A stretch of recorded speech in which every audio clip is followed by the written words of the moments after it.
Hello guys, അപ്പൊ ഇന്ന് നമ്മുടെ ഫ്രണ്ടിന്റെ വീട്ടിലേക്ക് പോകണം, കണ്ണൂരേക്ക്. അപ്പൊ നമ്മൾ ഈ പ്രകൃതി രമണീയമായ കാഴ്ചകളും കണ്ടാണ് ഗൈസ് പോകുന്ന വഴിക്ക് വെയിൽ മൊത്തടിച്ചപ്പോ ഞാൻ വിചാരിച്ചു കുറച്ച് സൺകിസ്റ്റ് ക്ലിപ്സ് എടുക്കാൻ. പക്ഷെ അത് പാളി. ആടെ പൊരിഞ്ഞ വെയിലായത് കൊണ്ട് ഞാൻ വിചാരിച്ചു ഡ്രൈവർ സീറ്റിന്റെ അടുത്ത് പോയിട്ട് ഡ്രൈവർ എന്താ കാട്ടുന്നത് നോക്കാൻ. മൂപ്പര് പിന്നെ വണ്ടി ഓടിക്കാണ്ട് അവിടെ ദോഷം ഇടൂലല്ലോ. ഈ ആരിഫാസ് നോട്ട് ചെയ്യും വാട്ട് ആരിഫ്. അങ്ങനെ പിന്നെ ഇവന്റെ പോയി നോമ്പും തുറന്ന് പള്ളിയിലും പോയി ഞങ്ങളുണ്ടോ.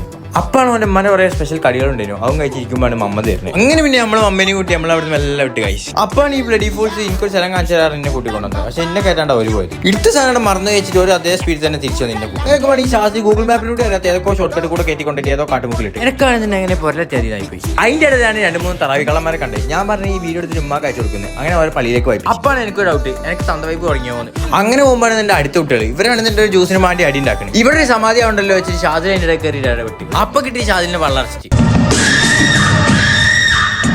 ഈ പോത്തുപോലത്തവനാണ് ആ മക്കളെ പിടിച്ച് പേടിപ്പിക്കുന്നത്. അങ്ങനെ നരുന്ന് പോലത്തെ ചെക്കൻ ടീമിനെയും കൂട്ടി വന്നു. പക്ഷെ ഷാദിൽ അവൻ ഒറ്റയ്ക്കാണ് വന്നത്. അതുകൊണ്ട് ഞാൻ പറഞ്ഞു ഇപ്പൊ വേണ്ട പിന്നെ.